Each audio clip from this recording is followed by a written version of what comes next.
Good morning, everyone. This is Rose Minton, and welcome to the first webinar of 2014. And on behalf of CS Week and the 311 Synergy Group, we're glad to be with you this morning. We have a great panel. We have such good information on an interesting topic. And before we start in on that, I wanted to talk to you about the 311 Synergy Group. The Synergy Group is the little group that could. We started in 2007 with just a handful of people at our first meeting. At our last meeting in April of 2013, we had over 60 attendees and we had 7 sponsors. So we've grown, we've expanded into webinars and information sharing sessions. We have a site on LinkedIn where you can exchange information and get into discussions. So we're a very robust group now, and we'd like to welcome you if you haven't been with us before. Our chairperson for 2014 for this group is Esther Tenenbaugh, and she's a longtime member of the 311 Synergy Group, and she's got the reins this year. So we're happy to have Esther in charge of our planning and all of our programs. So let's talk a little bit about the annual meeting. It'll be next May in the middle of the country in San Antonio. We've got 2.5 days packed full of discussions and information exchange, including an on-site teaching opportunity at the San Antonio 311 call center. So it'll be a great time to learn, network, and if you haven't registered, I encourage you to do so now. We mainly communicate with you all through LinkedIn called the 311 Synergy Group, and we also have a site for the 311 Synergy Group on the CS Week website, so you can find us in both those places. I'm happy to introduce the panel today. These folks had not met each other until the last meeting in April, and through that meeting they continued to network and to assume some responsibility for some of the tasks that the 311 Synergy Group has. And so I'm pleased to welcome Leslie from Montgomery County. She has a full-time job as a director, and they have a very robust and beginning to be seasoned 311 center. Russ, Jensen, looks like he's busy not only being the director of 311 in Knoxville, but he's the host of Knoxville Now, and he told us that he never goes anywhere without his music. So good for you, Russ. And we have Buffy Heslin, and again, she came to our session last year, and she was in the process of planning 311 for Hillsborough County, and she learned and she networked, and now she continues to participate in the 311 Synergy Group. And my name is Rose Minton. I'm from Heights Consulting, and I provide the consulting support for the 311 Synergy Group. A couple of logistical items. I am going to be moderating the questions that you submit to us via your WebEx Event Center. So we'll hold the questions until the end, and then we'll answer those. Each of our panelists will take turns answering those questions. And finally, for my part, the 311 Synergy Group website and LinkedIn will be posting this webinar after its conclusion. So if you want to go back, share it with others, refresh what you heard, it'll be out there. So with that, I'll turn it over to our panelists. Thank you. All right, thank you, Rose. This is Leslie Hamm. Today's webinar is to talk a little bit about internal customer surveys. Why bother? And with that, I'm going to turn it over to Russ, who's going to get us started. Thanks, Leslie, and good morning to everybody. Just so glad we got about 32 attendees. Glad everybody could make it. Organizations talk quite a bit about how are we doing, have we talked to our customers, how do we gauge our performance, and we talk about who those customers are. And when I interview CSRs here for 311 in Knoxville, and I've done this literally since day one, and it has served me well. We're very, very blessed here, which makes my job easy. I ask a simple question: who is the most important person in the world? And I get the gamut of answers, everything on the spectrum to my wife, my children, God, my mom, my dad, whoever, and all are very, very good answers. But the answer I'm looking for, and every now and then I get it and I know I have a keeper, is the person I'm talking to at the time. And the reason for that is because they're going to know it if they're not. People are very, very smart, and they know if they're not a priority for you, and they know if they are not the focus of your attention. So when we talk about doing surveys, we have to keep some of those things in mind. And as we go over to the next slide and we talk about who our customers are and remembering that our internal and our coworkers, the people down the hall, the people across the hall, the people in the cubicle next to me, those are customers as well. And as we're looking at getting ready to do a set of surveys, and when I first came here to the city of Knoxville, I worked under a man who was a political science professor at the University of Tennessee, and he loved to do surveys, but he would do literally 200-question, 32-page surveys on everything to do with local government. And I wanted quick answers. I wanted to know how we're doing, what people think of our service. You know, are we better than we were yesterday, especially when we were in the implementation phase. And when we talk about who our customers are, and in particular who our internal customers are, everybody needs to accept one basic premise, and that is we are all customers, and virtually everybody we come in contact is a customer. They may need something from us today, they may need something from us tomorrow, and vice versa.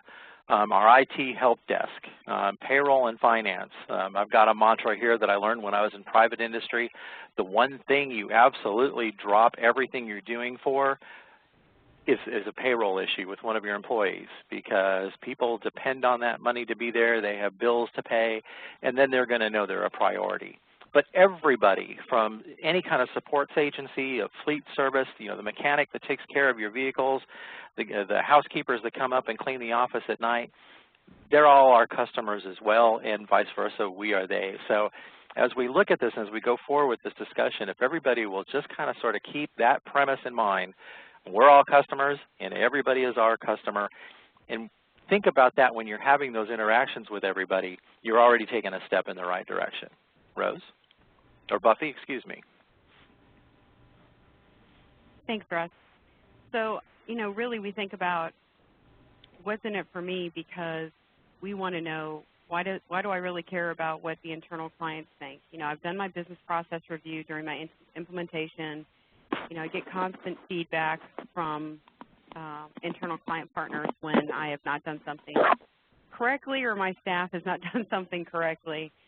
So I think if we take a proactive approach and look at it as a win-win, some of the things that tie into internal surveys are, you know, strengthening our relationships with those internal departments, because just like Russ said, you know, at any given point in time, we could need their support instead of us delivering a service to them. I know my department, we intake every service or information inquiry for Hillsborough County, and we've only been open for 3 weeks. So we're in our implementation phase, and we're still benchmarking. So it's really critical that I'm proactive in reaching out, not with a survey, but with a phone call or face-to-face meetings with our key clients internally that we're dealing with, because we haven't onboarded everybody, to make sure that we get it right for them first before we move on and start onboarding the other departments throughout the county. So what I'm doing is basically following everything here that Leslie has laid out. I'm identifying the areas where we can improve what we're doing now, asking for support, and even if that's getting a subject matter expert to come to my center to give some coaching or, you know, facilitate any kind of a training, or just share information that's never been documented or captured. That institutional knowledge within government is extremely valuable, and a lot of times it's not written down anywhere. And we are an aging county where we have a lot of people who are getting ready to retire, and all that institutional knowledge is going right out the door. So part of my goal in doing this has been to basically capture that information, and it helps me to identify the gaps, provide training to my staff and other end users of my new software. We want to make sure that we're being collaborative. a new concept to a lot of government workers because, you know, I'm sure you guys have all heard it. That's not how we do it with the city. That's not how we do it with the county. Or we've always done it this way at the city, or we've always done it this way at the county. So being a change agent is extremely challenging, and using the we're all on the same team and not using a them versus us type of mentality is extremely important. We have some change challenge people in every walk of life, but when we're working in a large organization, it's really critical that we're communicating what the message truly is and what the mission is and engaging people. The additional steps that we're taking here at the county is with the customer service skills here across all the departments. I've created several modules in conjunction and collaboration with HR, and that is actually being implemented across the county as well as some other protocols and sharing best practices. It helps us to do several different things. It helps us to communicate, number one, and helps everyone to understand what the common goal is. And we have very disparate service units throughout the county, and they may feel quite disconnected from, you know, the big pink palace in downtown Tampa. So this is our way of making sure that we're engaging them and we're giving them some empowerment. The next piece of it, as far as the service delivery, what we want to do is we want to make sure that they understand what our expectation is, and then we want to really understand what their expectation is with our service delivery to them. So we're constantly asking, you know, are we doing it right? Is there something we don't do? You know, please make sure that you're getting back to us. Now, I had a meeting the other day with our Chief Administrative Officer, my boss, and our Deputy County Administrator. And the Deputy County Administrator, who is just one of the executive team, said, well, are you doing any surveys? Are you trying to find out what your end users within the county really want, what you're doing, making sure that you're going down the right path? So it's ironic that she asked that because, I mean, this is just a couple days ago when this is coming up, because that's exactly what we're doing. We're taking a lot of things into consideration on what types of surveys we're going to be sending out. Because we're in an implementation phase, it's really critical for us to get the true feedback. I don't care about numbers. I don't care about yes or no. I don't care about yes or satisfied, very satisfied, or not satisfied. I want that actual raw data, the person's or people's opinion on the other end of the service, to find out what we can do to tweak and what we can do to change our processes to meet their needs. So it's really important that you use the right type of survey based on what phase you're at in your particular environment. Sometimes you just need a, 1 through 5, and that's fine. Maybe, you do that once every 30 days or once every 90 days, whatever your range is. With us, our benchmarking period is 90 days. At the end of that 90 days, we're going to be doing actual true questionnaires for feedback. And then I'm going to be doing monthly, just generic numeric surveys. And if I get bad results back, I'm not just going to look at them and say, okay, well, we have bad results. What we have to do is we have to make sure we're acting on the information that we're receiving. We're taking good action plan, making a good action plan, and ensuring that we're still reaching out and empowering our service, our clients, for lack of a better word, our internal clients and our service population. So it's not just what you ask, it's what you do with the information when you do get it back. Back to you, Rose. All right, thank you, Russ and Buffy. So I'm going to spend a few minutes talking about our first internal customer survey here at Montgomery County 311. We actually launched in June of 2010, and during that 18 months prior to our launch, our business analysts worked very, very closely with the department to develop the knowledge base, sort of identify business processes, that kind of thing. So it was a very, very intensive liaison time. In addition, we were doing a lot of training during that time, getting everybody on board, everyone who was going to be using Siebel. We use an Oracle Siebel public sector product that we love, and getting everybody on board with how to use it, what it's going to look like when they get service requests to handle, that sort of thing. So it was pretty intensive. Then pretty much after launch, and I was actually the call center manager at that point, we put our head down and just bored right into it, trying to get up and operating, getting everybody up to speed, and all of that. So after that initial push, as new Siebel users came on, for instance, it was kind of a one-on-one system training that was provided to them, so it was sort of on an as-needed basis. We also did we had some larger meetings with our relationship managers back in the departments. So each of the business analysts here at 311 has a portfolio of departments. We've got 37 departments and several other offices and such that are participating from Montgomery County. So they have that portfolio of departments that they work with on a regular basis.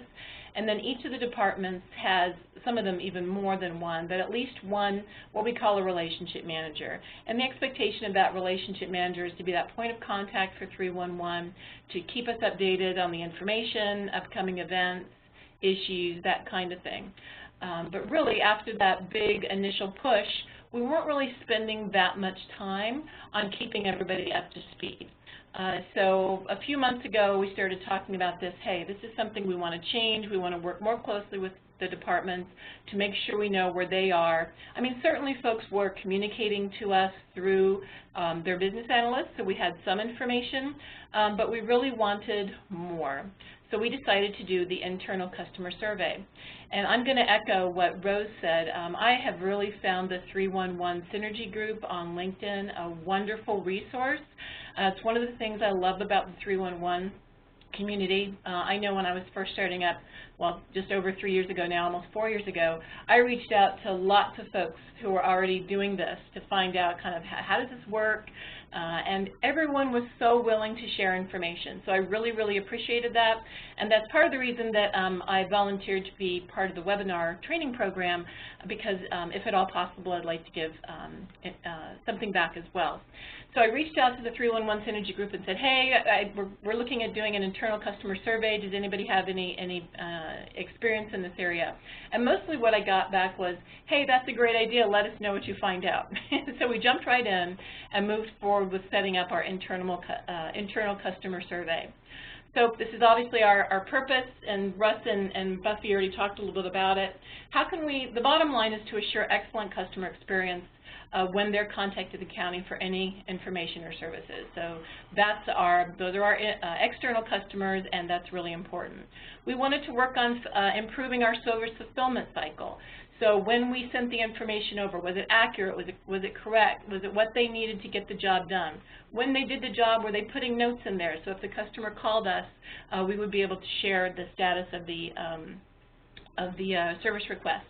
We wanted to enhance those relationships that we already have. There's been some changes in staff, that sort of thing, that needed improving. We also have a variety of different types of dashboard reports, and those are the kinds of things that maybe the Siebel users themselves might not be interested in, but their managers, senior leadership, that kind of thing.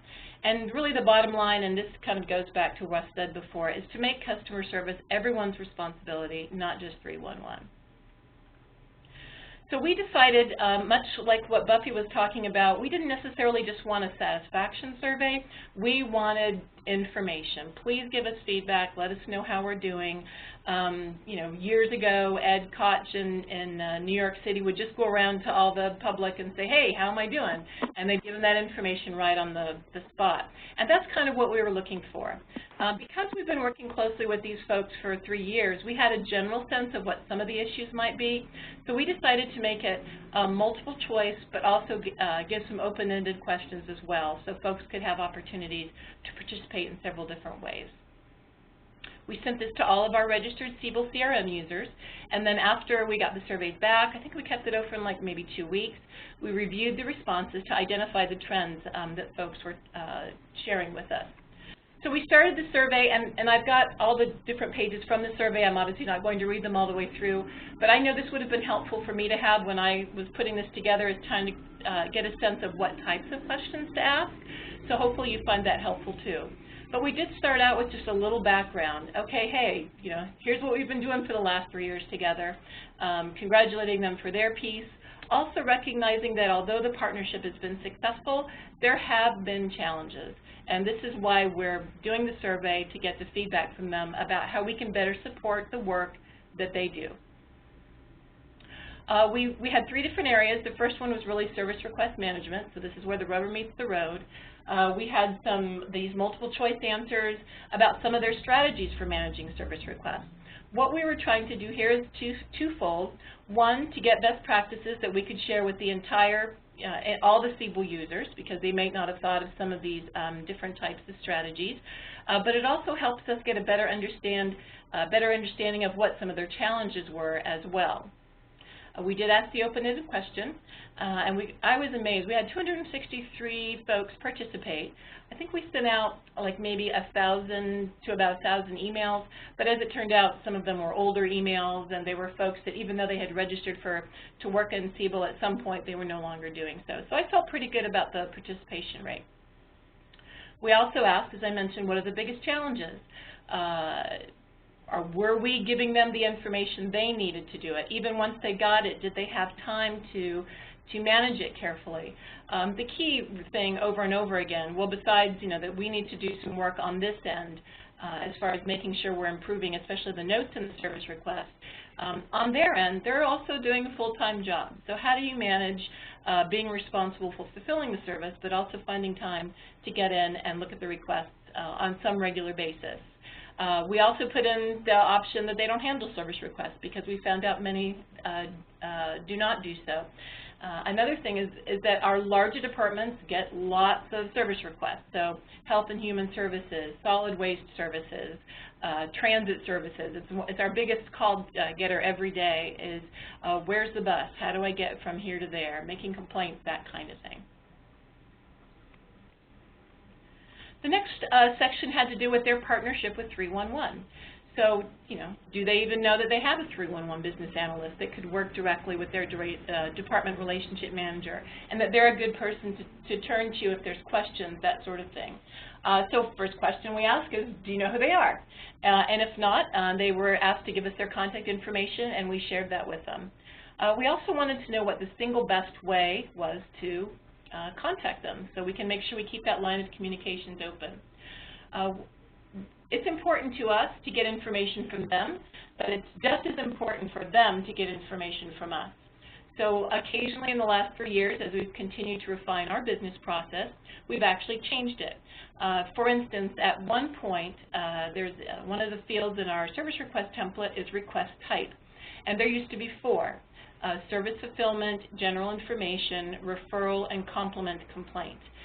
Over time, we decided just to change that to general information and service request fulfillment, because those are really the 2 main buckets that they come in, and it makes it easier for us to also take a look at the data. So we wanted to know, did you get that message? Was it clear? Did you need more information?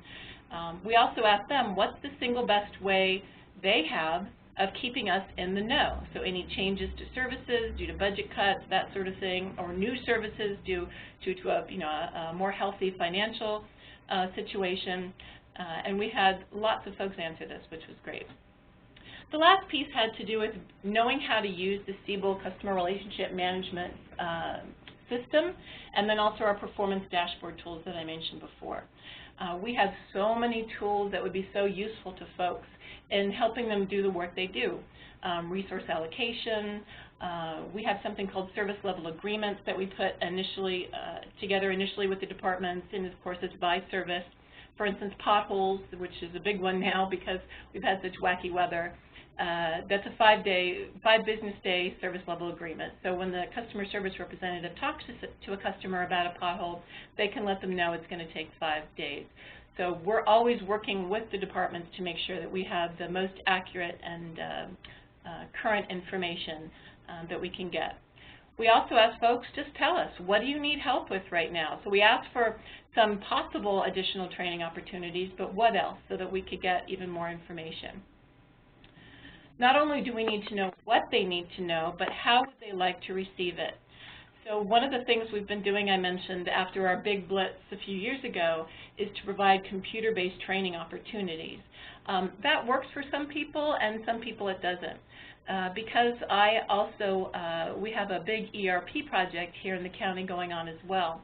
And in my job, I actually do use some of their new systems.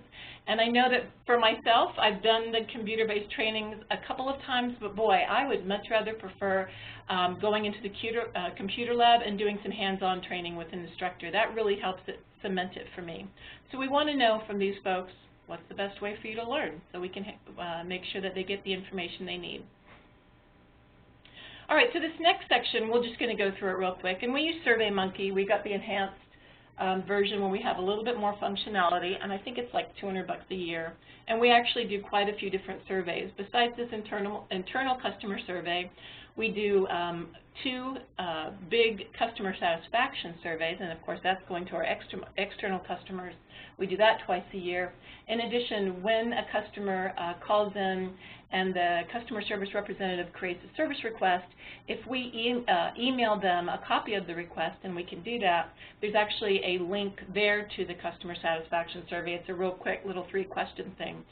So we actually use SurveyMonkey quite a bit and are pretty happy with it. And again, you know, we have that enhanced capability that gives us more information on the analysis. So as you can see for this, number 1, the thing that they did is they checked the service request queue throughout the day. And there was also a pretty high number of folks who don't even check service requests or don't even aren't responsible for it currently. What are the biggest challenges? Incomplete and incorrect information and notes aren't clear. So this was something, of course, that we went to our call center manager to talk to about how we can work on improving this, but also to help educate them as to, well, you know, if you return the service requests that aren't right, the customer service representatives can fix it that day, and they will, because otherwise they get a ding on our exception report, and that goes against their accuracy. And that way we can move forward. So it not only does it give us an opportunity to kind of come up with some plans internally for improving the situation, but it also give them some information about ways they can help us do that. You can see more information here as far as the outcomes to the questions about the business analysts, whether or not they're kept aware of the changes to the policy and procedures here at 311, how they keep us up to date, areas for training. One of the things that we'd already started talking about before we sent out the internal customer survey, but instead of just doing the one-off training as new people came along, we have been working with Office of Human Resources with the new learning management system that's come out as under the ERP umbrella. And so now we're going to start offering Siebel-related, 311-related trainings enterprise-wide on some regular basis, and we're going to have that coordinated through the Office of Human Resources Learning Management System. So we're super excited about that. In fact, today they did one more pilot to get a sense of what kinds of things people are interested in learning and what the class might look like.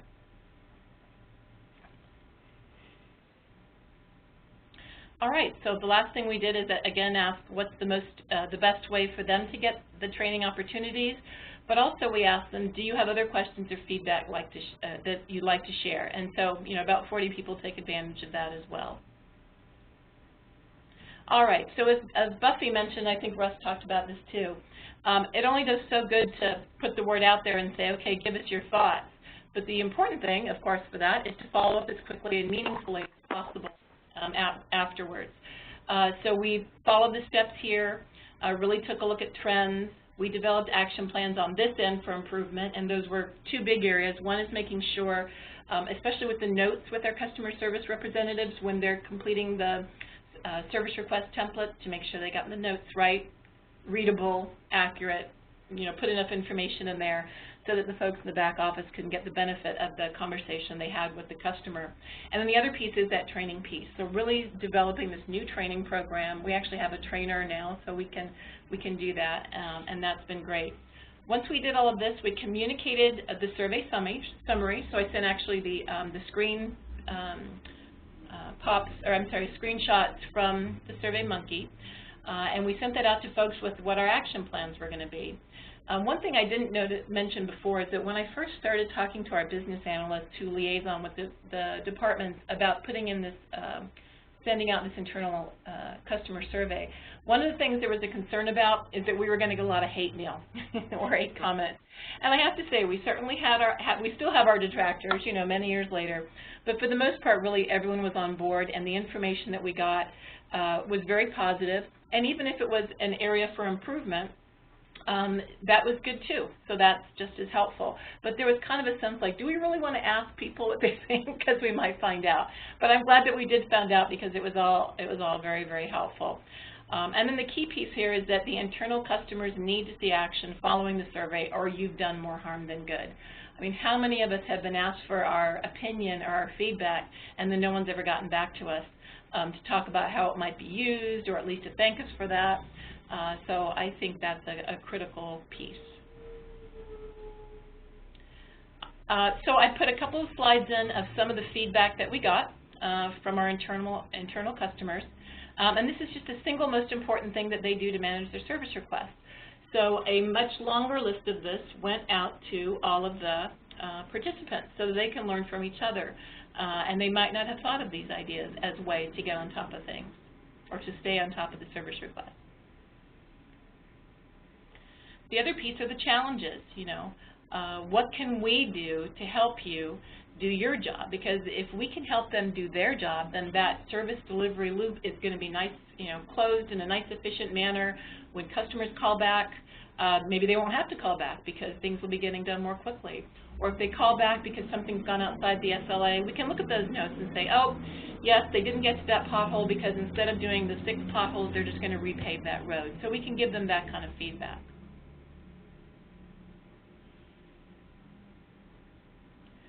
The other piece is to, and I mentioned this a little bit before, but you don't want to just use this feedback to plan the corrective action, but also use it as an opportunity to educate our internal customers on 311 business process.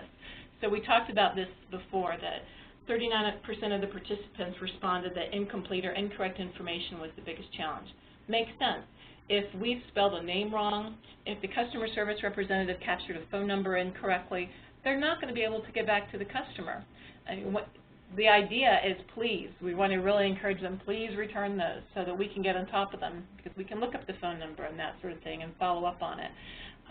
So that's kind of the phase that we're in now. We've done the general sort of giving out the information to folks, and we're planning opportunities for orientations around the results of this internal customer survey so that we can sit down together for those who prefer that one-on-one or group situation where they can discuss it rather than just reading it, you know, from an email or for a document that's attached. So that was kind of our next step. All right, Russ, Buffy, did you have anything to add? Kind of whizzed through all of that. Well, real quick, I wanted to go back to the comment you made about, you know, we were afraid of what answers we were going to get from some of our detractors. And I will tell you this, one of the things you're going to find is folks that are going to have a negative opinion about your service or the project that you're working on and are going to be die-hard detractors are going to be die-hard detractors no matter what you do. But every now and then you win one, and that's a big win. But you're also focusing on the folks that are just kind of on the fence, that are, yeah, we think change is a good thing, but we're not sure what direction you go.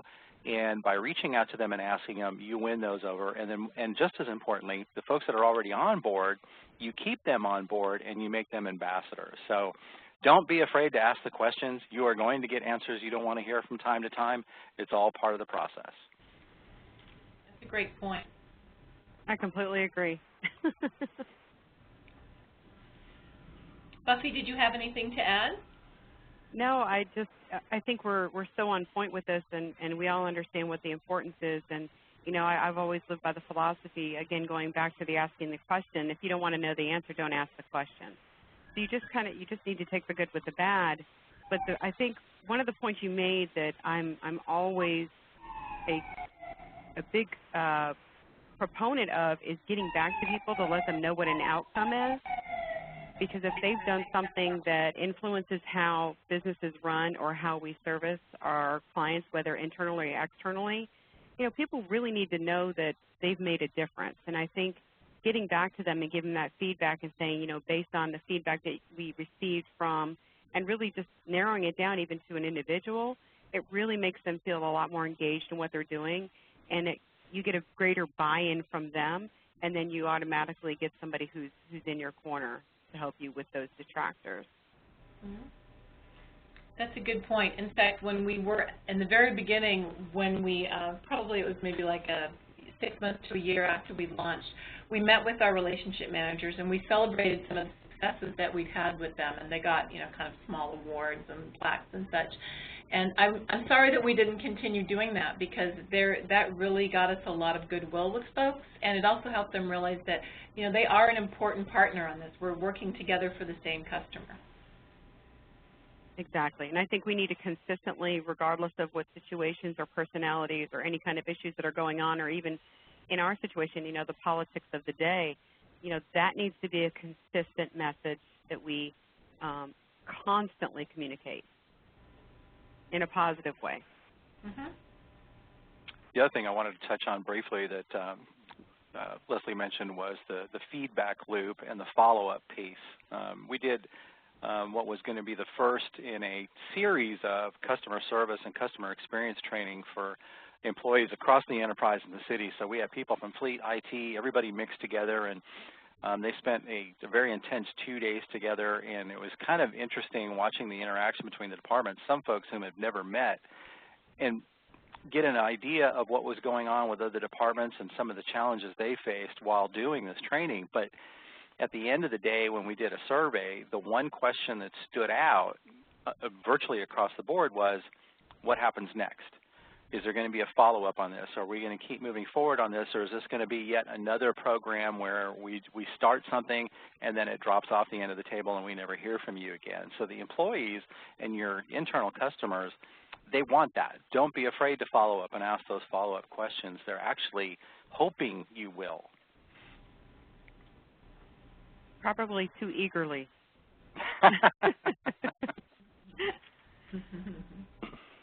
Well, they want to know their time means something.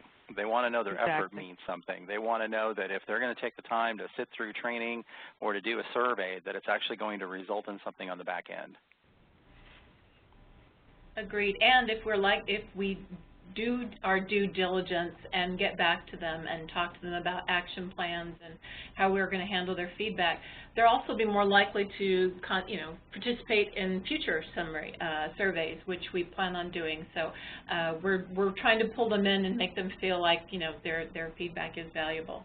They're also more likely to encourage their coworkers to participate. Mm-hmm. Good point. And adopt new and best practices too, because they see that, you know, the results do actually happen. So I think that's really important. Yeah. Okay.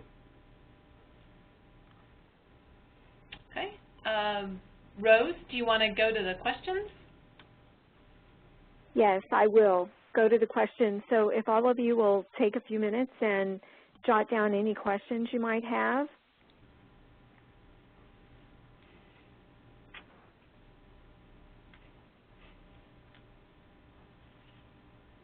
And also, we have an introduction to the next webinar that we'll talk about while you're jotting down any questions.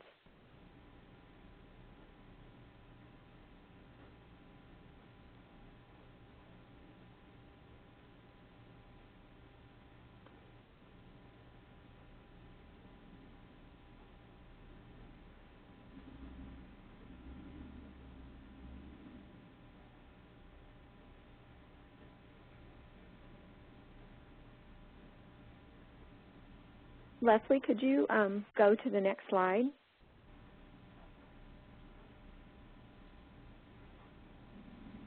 So I'll introduce the next webinar. It'll be on February 19th. We'll have a panel as we had today, and the topic is mobile apps and web-enabled portal. And as you all know from talking to others in the 311 space, and attending conferences such as ours, that mobile apps is a really big deal right now and will continue to be into the future. And we know that within your own city or county that you have a lot of people, such as the mayor or the city manager, that think doing a mobile app is the same as implementing 311. And so a lot of education there, and we look forward to presenting this webinar next month. And registration is open, so if you'd like to just pop on and register for the next one, that would be great. It looks like we don't have any questions, so I actually have quite a few questions here. I was going to say, I saw a couple pop up. They're showing up on mine. Do you want me to read them out? Yeah, if you can, because they're not showing up on mine. Thank you. Okay. Sure. So Barbara asks, did you use a formal template for your action plans, and to whom were they distributed to? So I can tell you from the one that we just did, we didn't actually send out detailed action plans at this point because it was a lot of information to share in one email. So we're actually working now on more detailed action plans to talk about the specifics that we're working on here, as far as both, one, improving the summary notes, and then also to getting our enterprise-wide training system up and running. So we have not currently sent out a formal template for that. We also have our county stat performance measurement group, and so we'll be also talking about it at our next biannual presentation, which I think is in March, and so that will be a little bit more formal as far as the template is concerned. I don't know if Russ or Buffy, if how you've managed action plans and templates and such. I don't have anything formal yet. Honestly, it's not a priority to me, but I think what I'm going to do is I'm going to try to use, obviously some sort of consistent template, because I do want to make sure that the questions I'm asking, I'm remaining consistent with what type of feedback we're trying to get. But we never know what's going to come up. So, I try to remain as flexible as possible. If there's something that I see or just hear about, I want to make sure that I'm flexible enough that I'm addressing that issue and thinking of who my audience is. So yeah, template's great. I just want to make sure I'm staying flexible enough to make sure that I'm getting the right information. I agree. If that makes sense. We try to keep as flexible as possible, but there are a couple of basic premises that we use for both our internal and our external customers. And there's some variation of 3 questions that come up each time we do a survey. And one is, is the person you're talking to being courteous and responsive? The second one is, are they answering your questions appropriately? And then last but not least is, are they handling your issue in a timely manner? And sometimes the wording changes a little bit depending on who our target audience is, but we try to cover those 3 areas on every survey we do. And then with everything else, we try to stay a little bit flexible depending on, what we're trying to find out at the time. All right. Okay, then we have a question from Nadeem, and she said you may have mentioned this, but how often are the surveys sent out? This was actually our first internal customer survey, but it's our plan to send it out at least biannually. And then, of course, the next survey will just be a follow-up on the action plans from this survey, the feedback we got this time. And we're doing it once a year right now, but we're going to do a smaller version that'll probably go out quarterly, and it'll be very targeted depending on what's going on at the time. Yeah, I think you can over-survey. Absolutely. And with the external clients, we are, in the citizens, if it's an interaction, because our new system has a satisfaction survey that's automated when we collect an email address, when we close out their request. So for now, because we're in that benchmarking implementation phase, as we get emails, I've advised my staff, go ahead and close it, because let's start gathering the data and seeing, how much of a response we're getting to these surveys as part of our benchmarking. And then I can come up with an action plan of what time frames I'm going to enable post-interaction surveys for the citizenry and coincide that with the internal surveys. Unless there's some issues that come up, I'm with Russ. I think quarterly is probably going to be what our timeline is, because I don't believe in, as far as evaluative measures on my staff, I like to keep them up to date, not just at a midterm and an end of year. I like to keep them more on a pulse check of, okay, this is where you are almost on a monthly basis, so quarterly works out perfectly in timing them with keeping them up to where they need to be as far as their performance as well. All right. So Andy has asked, how do you manage the relationship with the agencies? Does one analyst act as point, or are departments assigned specific analysts? So here in Montgomery County, each of our now 4 business analysts has a portfolio of departments. And typically that involves one big department, one large department, solid waste services, Department of Permitting Services, Health and Human Services, Department of Treasury, property tax, Department of Transportation. And then our smaller departments that don't get, either aren't as involved with 311, or maybe only get the occasional service request, that kind of thing. And we've pretty much kept that stable. When someone left, we went from 5 down to 4, and so the existing 4 just kind of assumed some of those. But for the most part, that's how we manage it. And for me, I'm the point of contact. We're very small.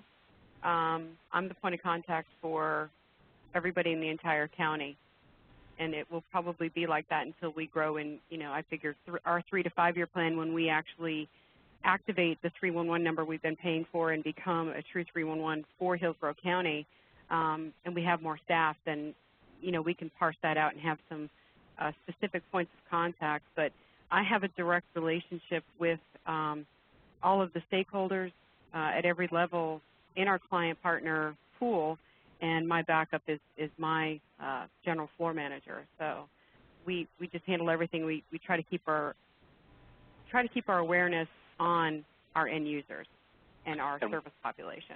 We are virtually the same here in Knoxville, although as my lead would say, I'm her backup, not the other way around. All right, and then Rose, a few people asked about making sure that the presentation will be available for them later. So I don't know if you want to go over kind of what those options are. Sure. So what we're going to do is immediately I'm going to post a copy of these slides on LinkedIn. So again, if you're not a member of the 311 Synergy Group on LinkedIn, we encourage you to join, and this presentation will be available. In addition, if you're not on LinkedIn, you can contact Lisa Collins or myself, and we'll send you a copy of this presentation. And then finally, within a few days, Lisa will have the complete presentation, including audio, posted on the 311 Synergy Group site at CS Week. And so there's some alternatives. If none of those work for you, if you'll send us a quick message, we'll work something out for you. So yes, it will be available, and it's great information, and you can access the history as well on the 311 Synergy Group website. And so my questions finally caught up to me, but it looks like they've all been answered. So I'd like to thank our great panelists. They put together a great presentation and had a lot of good question and answer feedback, so we appreciate that. And we look forward to seeing you all, not seeing you, hearing you next month at the webinar on February 19th. So thank you, and continue to participate in our 311 Synergy Group. Thank you, Rose and Lisa. And thank you all. Yeah, thanks, everybody.